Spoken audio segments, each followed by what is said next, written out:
안녕하세요. 세오스타 서별 서영호 변리사입니다.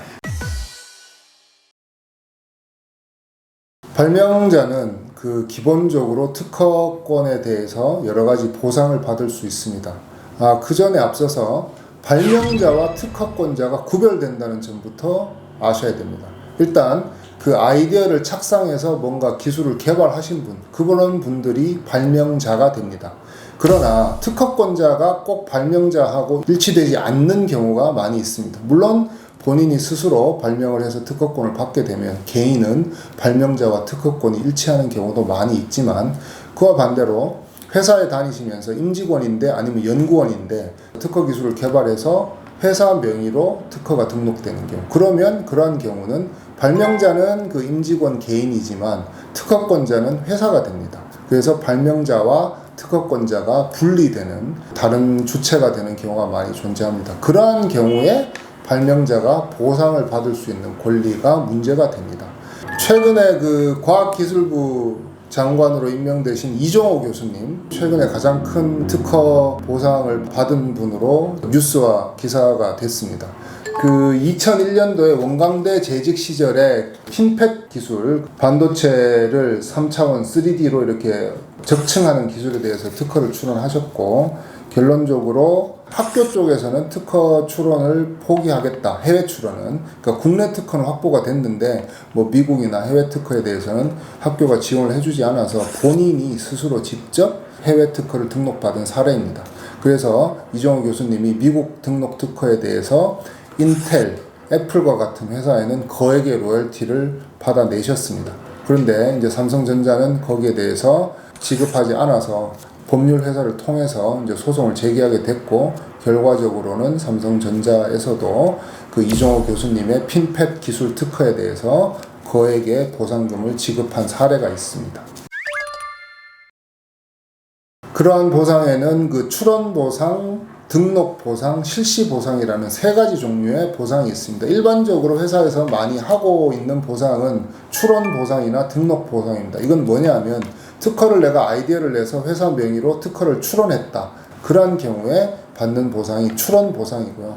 나중에 출원된 특허가 특허청 심사관의 심사를 거쳐서 등록되는 경우, 이제 권리로 제대로 확보가 된 거죠. 출원만 가지고는 권리가 확보되지 않거든요.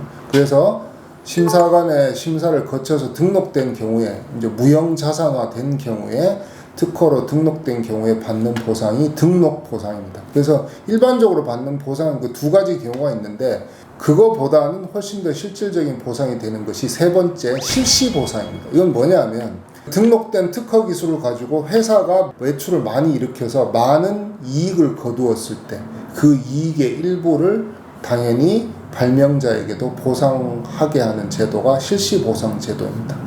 이 실시보상과 관련해서 가장 큰 리딩 케이스가 바로 일본 니치야 화학의 나카무라 슈지 교수의 사례입니다. 그래서 아시는 분도 있겠지만 청색 발광 다이오드 기술을 처음 개발하신 분이 일본의 나카무라 슈지 박사셨고, 이 기술을 원래 니치야 화학이 출원해서 등록하고 나서 나카무라 교수에게 보상한 금액은 단돈 2만엔, 우리나라 돈으로 한 20만원 정도밖에 지급을 하지 않았죠.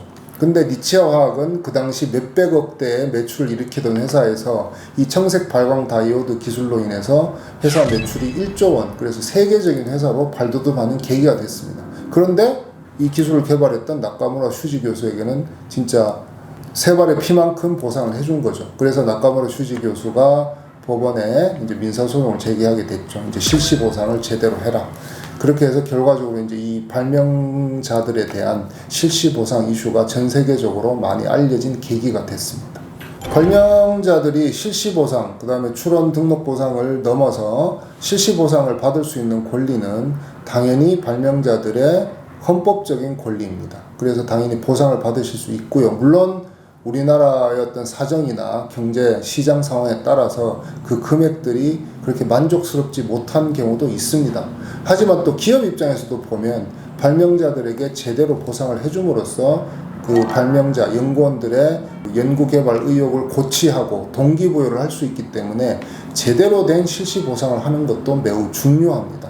그래서 이게 꼭 연구원들이 왜 회사 돈을 받아서 연구했는데 회사가 더 추가적인 보상을 해줘야 되냐, 그런 관점보다는 회사 어떤 무형자산의 창출의 선순환 과정에서 연구원이나 발명자가 제대로 된 기여를 했고 그 기술로 인해서 회사가 큰 이익을 향유했다면 그러한 보상을 당연히 해주는 것이 맞고요. 그래서 만약에 그런 부분에 대해서 불만이 있으시다 그러면 변리사나 변호사를 통해서 그러한 부분들을 상담받으시고 적절하게 법적인 그 구제를 받는 것을 저는 제안해 드립니다. 네, 이상 특허권자로부터 발명자가 제대로 보상받을 수 있는 방법, 특허권자와 발명자가 다른 경우 그러한 보상에 대해서 말씀드렸습니다.